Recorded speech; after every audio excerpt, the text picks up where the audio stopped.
பழைய கற்காலம் அப்படின்னு பார்க்கும்பொழுது பண்டைய காலத்தில் மனிதன் மலையும் காடுகளுக்கும் இடைப்பட்ட தக்கான பகுதியில் தென்னிந்திய பகுதிகளிலே வாழ்ந்தான் என்பது தெரிகிறது. அப்போ அவன் என்ன பண்ணான்னா புதர்களிலும் மரக்கிளைகளிலும் தங்க வசதி இருந்தது. அதாவது இப்பகுதிகளில் இருந்த தட்பவெப்பநிலை அவனுக்கு பொறுக்கத்தக்கக்கூடியதாக இருந்தது.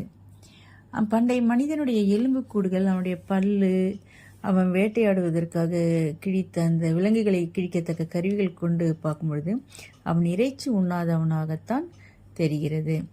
அவன் வாழ்ந்த பகுதிகளில் பார்த்திங்கன்னா பழங்களும் கிழங்குகளும் மிகுதியாக காணப்பட்டது. அதுவே அவனுக்கு பார்த்திங்கன்னா நீண்ட நெடுங்காலமாக உணவுப் பொருளாக அமைந்தது நம்ம காண்கின்றோம்.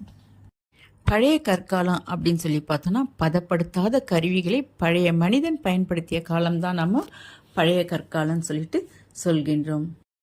அக்கால மக்கள் பயன்படுத்திய அந்த கருவிகள் எங்கெல்லாம் நம்மளுக்கு கிடைக்குது அப்படின்னு சொல்லி பார்த்தோம்னா கர்னூல், குண்டூர், நெல்லூர், கடப்பை, வடார்காடு அந்த பகுதிகளில் பார்த்திங்கன்னா நம்மளுக்கு அந்த கற்கருவிகள் கிடைத்துள்ளன. அதாவது என்னென்ன மாதிரி கருவிகள்?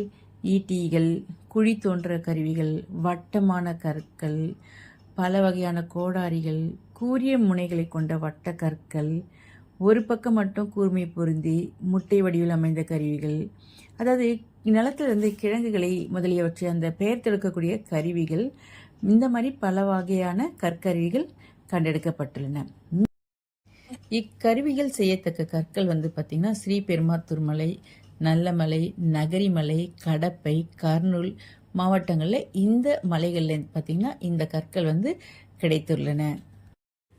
பண்டைய மனிதன் கிழங்குகளையும் பழங்களையும் தின்று வந்தான். ஆனால் அது கிடைக்காத போது அவன் விலங்குகளை கொன்று உண்ணத் தொடங்கினான். கொன்ற விலங்குகளோட இறைச்சியை கிழிக்க என்ன பண்ணுறான்? கற்கருவிகளை கண்டுபிடிக்கிறான்.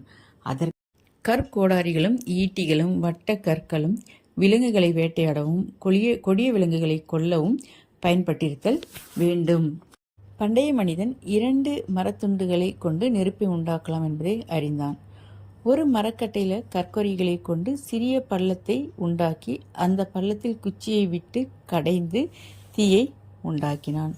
மற்றொரு முறை என்ன பண்ணான்னா சிக்கி முக்கி கற்களை கொண்டு நெருப்பை உண்டாக்கினான். அப்போது இந்த நெருப்பை வைத்து கட்டைகளை எரித்து இரவில் வெளிச்சத்தை உண்டாக்கினான். தான் கொன்ற விலங்குகளை அந்த நெருப்பில் பதப்படுத்தி உண்டான்.